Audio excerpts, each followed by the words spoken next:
2, 1. New York, NY. LaunchPod starts now. Welcome to the New York Launch Pod, the New York Press Club award-winning podcast highlighting the most interesting new startups, businesses, and openings in the New York City area. I'm your host and New York attorney, Hal Coopersmith, and in this episode, we speak to Matt Bennett, the founder of Dreams Aren't This Good, a New York-based salsa company. And if you thought there wasn't any room to disrupt the salsa industry, you're wrong. Here's Matt. Now what I find is that people, they want something different. They just don't know about it. That's why they're buying what's on the shelf. And then they're starting to explore when they see my brand because it does look different. I think at the end of the day, it's just nobody's given them a better option. In this episode, we discuss how Matt has big plans for the salsa industry, how he wants to create a New York-based brand, and a whole lot more. But before we go to the interview, if you haven't already, remember to sign up for our monthly newsletter for unique content and insights, and subscribe on your favorite podcast listening app. So with that, let's go to our interview with Matt Bennett. So I read this.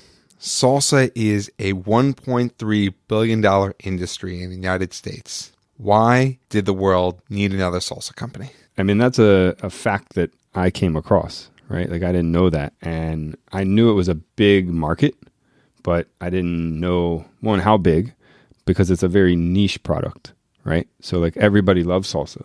I've had like one person tell me they don't love salsa. So to me, I started looking at like, why does they need another salsa, right? It's not about needing another salsa. It's needing a brand in that space that is about something bigger than salsa, which doesn't exist. So that's really the journey that I've been on to kind of solve that problem. And what's missing versus just creating another salsa or others, right? Like creating another seltzer, or everybody's playing in seltzer. So the space that I want to play in is not really being touched. And I think there's massive opportunity to not focus on the product, where it's a good question, right? But I don't even really think about it. So you're a salsa company. You want to be more than salsa. How are you being more than salsa? Well, right now, it's definitely about, like, that's the core product, right? Like, we have to sell salsa or it doesn't really move forward. But how I think about everything isn't really, it's not about the product. I think in general, like, people don't buy products, they buy brands. So if there's an emotional tie or something bigger about the brand, then that's, I think, ultimately what people connect with. And what I found is that the people buying salsa are just buying it because it's there. Like, nobody has given them a better option. So that's what I'm doing. And then additionally, I mean, I have a massive vision for what we're doing, but a step at a time. And the next step really is kind of bigger than salsa would be chips. So working on producing those and bringing those to market. So you have the 1-2 combo, or as I say, you have the full experience as the consumer. Like, I want you to have a brand experience, not be buying it based on product. Like, and that's what happens now. Every time I sell a jar of salsa, I know they're buying another brand of chips. And I'm like, that's not really the best experience I want to provide. So it's got to start building and being bigger. Well, it's very interesting that you talk about building a brand experience. I think that's, as there's a proliferation of brands, it's becoming more and more competitive and building a loyalty. And particularly in the food space, it's a very competitive space, as I'm sure you've realized. Yep. What does your brand stand for, and how are you building that experience? Oh, that's a long answer, really. But I try to look at it in a few different ways, or pieces. One is just at the very basic level, right? Like, what is our brand about being? And that could be as simple as just providing a clean product, which is kind of standard these days, especially getting into better quality salsas. So that's kind of at a simple level. To me, it's just the right thing to do and the right thing to create. But then a better experience. So is that that you just enjoy the flavor, like the freshness. So these are kind of some of the basic things that I've really focused on. Is I don't think there's any like and this is obviously my opinion and take, but I don't think there's any super fresh products on the shelf in salsa. Like not one brand that's shelf stable. There's fresh products, right? But that's different. So like fresh made. Yeah, fresh made, like in the grocery store, or if there's some other brands out there that they make them and, maybe they last 3 weeks, a month or whatnot. But a shelf stable salsa, when you're thinking about the brands in the grocery store, I don't think there's any like fresh tasting. And so that's been something I've been driven by as far as experience. So I want to provide the best, freshest shelf stable salsa I can. And I believe we've accomplished that. And I've gotten feedback on it, and it tastes like it was made hours ago or yesterday, even though it's shelf stable. So that's a brand experience. So that's one thing and a couple things, but just really making it bigger from the point of view of like, yes, we sell a product, but when I'm speaking with people, like what is that experience with me, and what am I sharing, and what am I learning from them to create the connection with the consumer versus just being like, buy my product, buy my product, buy my product. Like I want you to, but I want to share the story, and I want to understand what's important to you as much as possible. Even in a short glimpse window, to be like, oh, now I understand kind of what you're looking for, and that's how I can fill the experience you're wanting. Right. And I think you mentioned that salsa, people are buying it because it's there for the most part. Right. Right? Like there's Tostitos, right, which is owned by Frito-Lay and Pepsi, which is a major player. You have Chi-Chi's, you have a lot of other brands that are just kind of there. How did you see that opportunity to be like, all right, people are just buying this because it's there, and I want to do something a little bit different? Yeah, it's a good question, and I think people don't think about it, right? And I mean, I've spent a couple years now, like 2 or 3 years. I've been wanting to start a salsa company for 20 plus years, and I just never did it, right? I did some other ventures. I didn't think I was really ready for it personally, but looking at it, and over the last few years, I've been able to really look at the space. I don't come from a chef background. I don't come from a CPG background. But what I have done is really go into stores, hundreds of them or thousands around New York, and just look at the shelf. And then additionally, just kind of generally growing up in Texas, like where salsa is king, it's everywhere, right? So I also look at the opportunity that's here in New York, which is a unique city, just how the stores are here and how it operates. But also the rest of the country is more similar in a way where there's not oversaturation, or there's not people just trying to play in that space. So if I go to Texas, it might be a different ball game, right? So I've looked at it, and I literally like sit in the grocery store and stare at the shelf, and then I watch people, and I just sit there and watch them. And then when they can't make up their mind, because there's pretty much only like some of the brands you mentioned, but there's only like 6 or 8 brands that are like staple that majority of them come from Texas. And I just sit there and go, okay, if there's 6 to 8 primary brands that are actually massive brands, right? Multi-million-dollar brands. Tostitos is like the Coke of salsa, right? Like they own everything. Some would call it the Pepsi, but that's yeah, the Pepsi, yeah. But they're at that level. So just kind of looking at those brands, what I did is said, what's missing, right? Like simple question. So I started looking at everything like a craft beer per se, focusing on flavors, which is our strategy. We don't focus on heat levels. So there's no mild, medium, hots. I don't want to create 3 versions of the same thing for time and money. I just want to create the experience. So the flavor you get is that's it. Like it's been working really well, and that's the strategy on a long-term basis of what we want to do.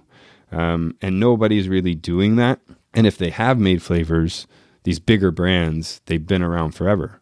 Like you've been around for 50 years and you have 8 flavors. Like maybe there's a reason to that, right? But I think where people are in the world today, whether it's craft beer or whether it's cheese puffs or whether it's snack bars or popcorn or whatever it is, people want flavors and they want something new, and they don't want just hot or mild or fire roasted or whatever. So I really said, what's missing? Flavors.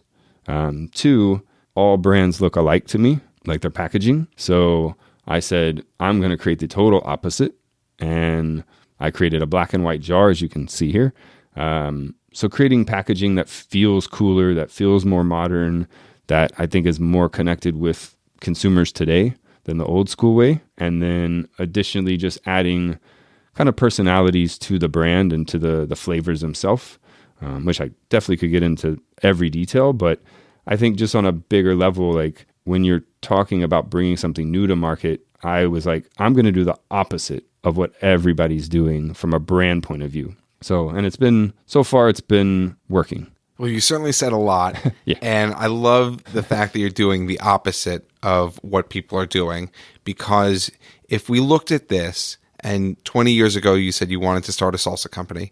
You have no culinary background. You have no CPG background. Yep. You're entering a competitive food space. I'm sure people must have told you, Matt, you are crazy. Why would you ever do this? You know, what's going to make your salsa different? And then I want to know, in the face of that, you've had this dream for 20 years. What are the steps that you took to just get this thing off the ground? Yeah, I think 20 years ago, I wasn't ready. Right? Like I didn't have life experiences. I didn't get beat up, by life or trying to do other ventures. So I just wasn't personally ready. And I don't think it was the right time. There's a right time for everything, I think. And I believe the time for this strategy and this type of brand in a space is now. And I've been finding that at a small level, but I guess I'm crazy. I don't, I've been told that quite often. So, and the second part of the question? Well, just what were the steps that you took to get this thing off the ground? So you have this love of salsa, Yep. And then how did you come up with the recipe and start a salsa company? Yeah. So I've been making our original flavor since college. So that was like the base one. And then maybe 10 years ago or so, I started making the garlic cilantro, and I kind of sat on those, and those were my bases. And then over the last 3 years, once I knew I wanted to do it, which was really the key, like I was like, all right, now I'm going to do it for real. Then I just started doing research. It took me about 1.5 years to kind of piece the basics together. So whether that's packaging, whether that's food laws, whether that's recipes, and how do you turn that recipe from fresh to shelf stable? Because I'm just making it in my kitchen, right? So literally in a blender. So doing that, all the measurements, finding a manufacturer. So because I don't come from a chef background, like I don't want to sit in the kitchen and make salsa. I love making it, but I knew that that's not where I needed to spend my time. And so I had to figure that out. Like, how do I launch a company when I don't know anything about salsa? Like, I know how to make a fresh batch. That's it.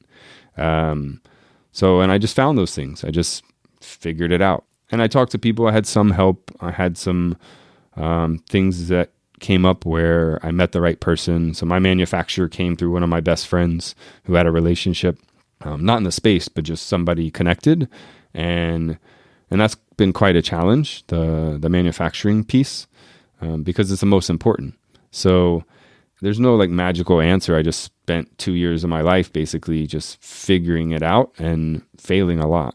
But just moving forward. And so as you're failing, you're getting beaten up. What are you thinking at those moments where you're like, I just wanted to start this salsa company and, things are just not working out the way that you were hoping? Yeah. I mean, I think overall, I'm very fortunate. Things have really worked out. And the biggest piece of that, I think, for me is I'm thankful that the product is selling. Like, it doesn't sell like water, right? It's a different product, but it's selling. And launching a new brand, launching something in a very tight space where nobody's really kind of paying attention is opportunity that I see. But getting into the space, they're like, why do I want your product? Like, the demand from the consumer isn't really there, right? But everybody's buying the product. So I think just really looking at that aspect of knowing, like, and I think just part of it is like, I just figure stuff out. Like, I get beat up, but I've been through, I've never had anything major happen, right? Thankfully. But I've been through it. So whether I mean, I could go on, and anybody that's trying to do something and start something, I mean, this just didn't happen. Your podcast didn't just happen overnight, right? Like, it takes work, it takes time, it takes believing in what you're doing. And I think those are the things, along with the people around me, I'm like, I've pretty much been hit with almost anything. So like, this is what's happening. I'm doing it. And I still today, like, coming here, like, stuff's happening, and I'm like, you kidding me? But I know that that's part of it. Once I understood that that's part of it, then it just becomes a bit easier to just move. Well, I also find it interesting what you mentioned is that people aren't looking for it, but it's selling, right? Like, no one's saying, man, I wish I had another salsa. Like, I'm tired of these choices. Right. But then you see something different and your packaging stands out and people are looking for it. Right. So I find that interesting. But how are you able to gain distribution? How are you able to convince the stores to say, you know what, you should carry the salsa because the other salsas you're carrying are really tired? Right. Yes. So what I found doing the research, and I actually, when I worked at Hal's, which we were talking about a second. Hal's Seltzer, not Hal's. Yeah, Hal's Seltzer. Not Hal's the host. Yeah, no. Yeah, exactly. Not your brand. And they're based in New York and a great company. And so I was able to kind of get an inside peek, doing my rogue research, basically. And so knowing that there's no like magic bullet, right? So, but I knew that I was providing something different because I know the other brands, I know how it works. So at a very base level, I just walk into the store. I know I need to talk to the buyer. And for me, it's here's the product and telling them, whatever I'm telling them. And it hasn't been easy, but it's kind of been a pretty smooth process and I think primarily is because one, being a local company obviously helps. But two, nobody else is hitting on the salsa. Like, nobody's coming in. So for me, I'm thankful, and I kind of keep that hope, that that's going to happen still. Eventually, other players I think are going to come along, but I think that's been a key to the success so far. Is like, I know that they're getting hit with every other type of brand and product, but not in salsa. So I just basically go in and sell it to them. What about that first store? Getting in that first store? Yeah. So the first store was Meckelberg's on Kent Ave in Williamsburg. So they took us in, and they're a craft beer, fine boutique kind of higher end store. So I went in, and I mean I've been over there, and I kind of somewhat live over there. And once that happened, I wasn't even going to go into stores. Like, I spent the first 2 months. So we only launched 6.5, 7 months ago, to give you like context, right? And the first 2 months I just did events. I was like, all right, grassroots, pop-ups, little markets, things like that. And one, I didn't know if I don't know, I've never done this. So I'm like, can I even go into stores? And with a new brand, I just wanted to build it grassroots per se. And then I went into Meckelberg's. I was like, screw it, I'm just going to go in and talk to them. They're like, yeah, we'll bring you in. I'm like, check.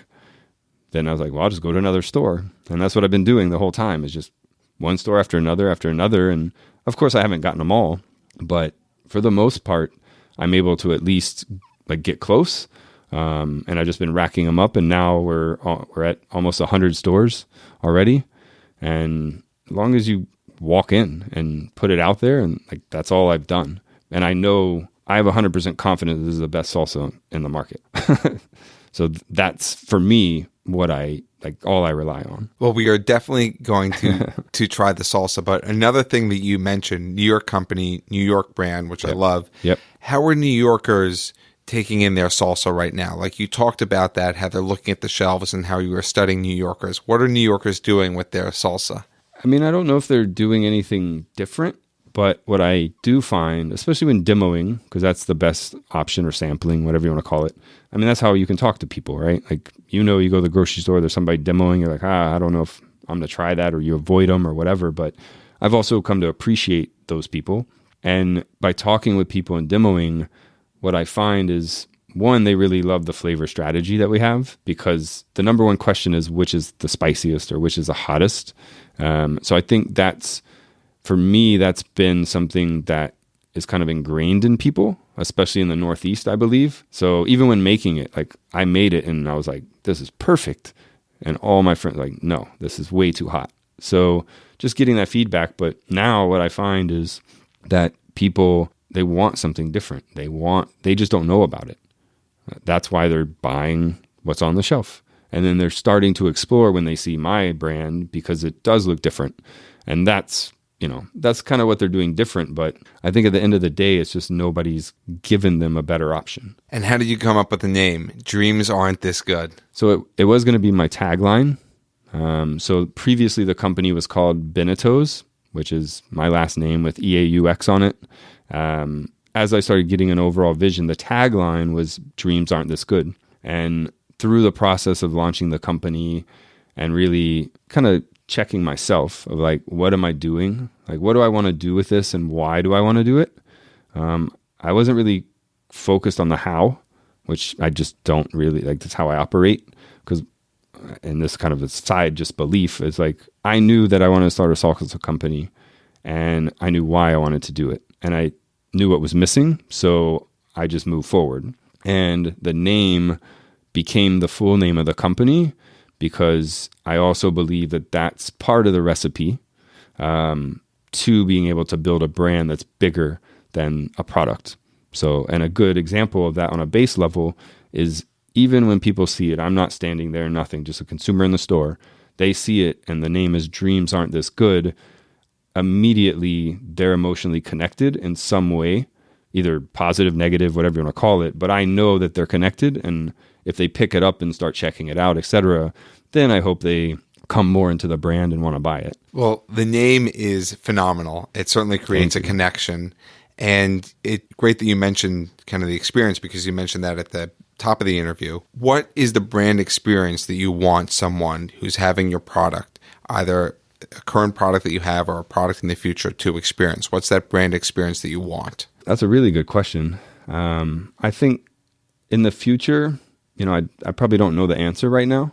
I know what my vision is, and it's bigger than salsa. So I think that'll change, right? Depending on what our product is being offered, right? What they're taking in or experiencing, I should say. So it's going to be different for everyone. But now I really focus on, I want them to really enjoy what they're tasting. But the most important for me, I think, is I want them to come back for it, right? Like whatever that experience is, and maybe it's not the greatest answer, but it's why I've named the company what it is because to me it's interpretive, right? So when you see Dreams Aren't This Good, you are going to think something different than me, but I want it to be a streamlined experience per se through the product. And I'm finding that that's happening, right? So I just want it, whatever that experience is for you, that's amazing for me, right? And what I want is you to come back and look for that experience and buy that experience, which is happening.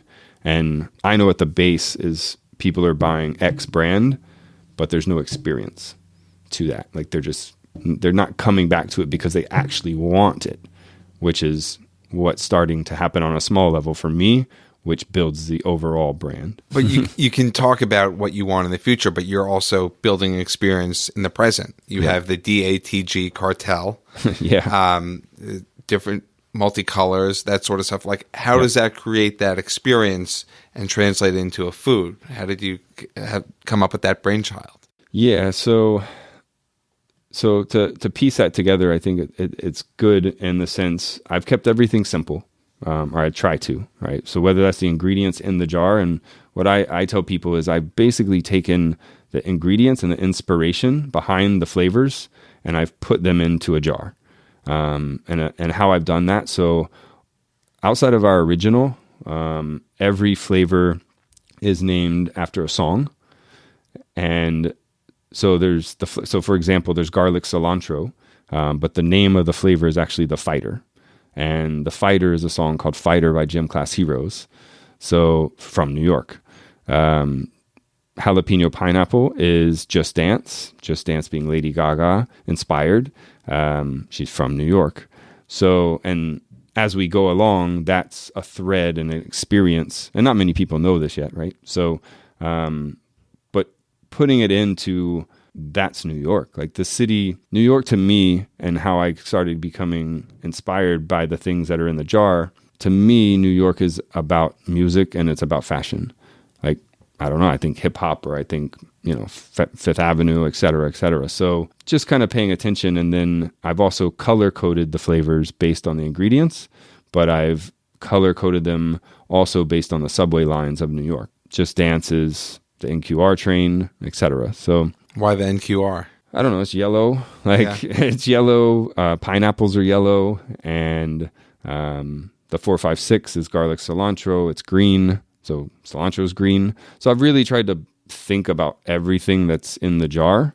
And then additionally, just kind of fully piecing it together is we have a give back piece. So we donate 5 cents per jar sold back to a partner organization per flavor.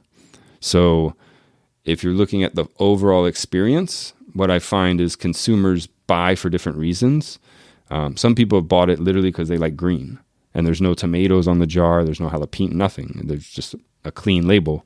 Some people really love pineapple, so they buy it. And some people have bought it because of the partner organizations. There are a lot of different components, which I love, particularly the New York aspect and the clean eating aspect. Yeah. And even though it's a big industry with dominant players, we've seen in the food space, Sir Kensington's kind of disrupt ketchup and mayonnaise from the larger players. Yep. Is that what you're trying to do as well? And I'm going to ask, why can't Sir Kensington's just kind of see what you're doing with salsa and say, you know what, let's do this Sir Kensington salsa? Right. Yeah. They have done, and they've crushed it, right? So they're big now, doing very well. And I don't know if it's the same goal. Like, I don't know if it's the same strategy, right? But I definitely want to take away, I guess, from these other brands, but more so not really taking away. I want to bring in to this brand, right? So I can't hit every consumer, just like Sir Kensington's can't hit every consumer. Like the Heinz consumer might not be a Sir Kensington's consumer. So I'm pretty aware of that and getting better as we go. But I definitely want to kind of take over in that way eventually. And I think Sir Kensington's, other salsa brands could just create whatever they want, right? But what I've learned and what I want to focus on, and why I say build a brand, like Tostitos is a brand, right? They're doing amazing things, but from a consumer point of view, and maybe disrupt, maybe that's a good word. I want to, again, I just want to do the opposite, and I want to stay focused on what our strategies are, what's working. And I was literally like scootering over the Williamsburg Bridge coming here, and I was just thinking, like, this has happened like 45 minutes ago. And I was thinking about the podcast, and just, I could tell you pretty much everything that I want to do. And these are just things I've learned in life, where I could tell you exactly what I want to do, right? With my brand, I could give you the recipe per se. That's why you're here. Right. But the chance of you doing that are so slim. Like, I know what this has taken, and unless you're really wanting to do it, like another Sir Kensington's could put out salsa. It's kind of outside their zone as far as condiments, but they could do it. And we'll see, who knows. But I think I just want to stay focused on the brand we're building. And if you can build a brand of value and great experience for people, then that's what people want to be a part of. And as long as we do that, I'm confident like we'll end up in the right place. So how many flavors do you have now? And what, you mentioned chips in the future. What else is in the horizon for you? We have 3 flavors now currently in stores, and we're launching 2 more soon, which we kind of talked about. That's the Ace Connection. So we have 2 flavors that should be launching, I'm going to say within 2 weeks. I don't know exact time, but hopefully the end of next week. But let's just say 2 weeks. We have 2 flavors, so that'll be 5. I have a 6th one already approved and ready to go, but I don't have a philanthropy partner for it yet. So I'm kind of holding off on it. And then what I really want to do is just focus on these 5. I want to do more, and we will do more, but I'm learning where I'm like, okay, let's slow it down a bit and focus on learning and selling the products we have now, and build a really strong base off those 5. So chips, to answer the question, is we are making our own chips. I think I'm kind of more excited about the chips in a way than the salsa. I think it's a bigger market, so it might be more challenging, but I believe we're bringing a chip to the market that's never been bagged before. I've never seen it personally, and doing it again our way. It'll be a very simple bag. There's no crazy jalapenos on it or whatnot. So chips and 5 flavors will be good on that for a while, but eventually, and this is kind of to the recipe, I'll tell, like, I want a Ben and Jerry's salsa. Like, literally one day have hundreds of flavors created by people in a community, right? And totally, like, kind of change the way that this brand, especially, or this space is built. So there'll be a lot more flavors for sure. Do you want to preview the chips a little bit? What's going to make them different? Yeah, I mean, well, one, you just have to taste them, I guess. But I've really been focused on how do you, and this is from my point of view. I have had feedback, but really, like, when I think of an authentic restaurant style chip, like Mexican restaurant style chip, it tastes like it was made in the oven a few days ago, or, a few hours ago, or however they do it. So, and I want it to be thicker, which these are. I want it to be like a vessel. Like, I don't want you being concerned about breaking the chip, because that happens so often and it's a frustrating experience. So therefore I want to create a better experience. And just really, I cut them different ways. Like, they're not triangles. So every chip and bagged is a triangle. And I'm like, why? Like, I don't, like, that's not really you can't put it in the jar. And if you do, you're deep in the jar and salsa's all over your hand. Like, it's horrible. So, like, thinking about solving problems while actually also creating a great experience. What else could someone ask for? Delicious salsa, New York brand, philanthropic. Matt Bennett, thank you for stepping onto the New York Launch Pod and sharing your time with us. Thank you very much. How do people find out more about you and Dreams Aren't This Good Salsa? So it's just dreamsaren'tthisgood.com. And then on social or Instagram primarily, it's DATG Cartel. And just Dreams Aren't This Good. And if you want to follow the New York Launch Pod, you could follow us on social media at NY Launch Pod. And for transcripts of every episode, including this one, you can visit nylaunchpod.com. And if you are a super fan of the show, Matt, are you a super fan of the New York Launch Pod? I am, yes. If you're a super fan like Matt Bennett and you have dreams that aren't this good, please leave a review on Apple Podcasts. It is greatly appreciated and does help people discover the show. Thank you for listening to this episode of the New York Launch Pod. For more information, please visit nylaunchpod.com.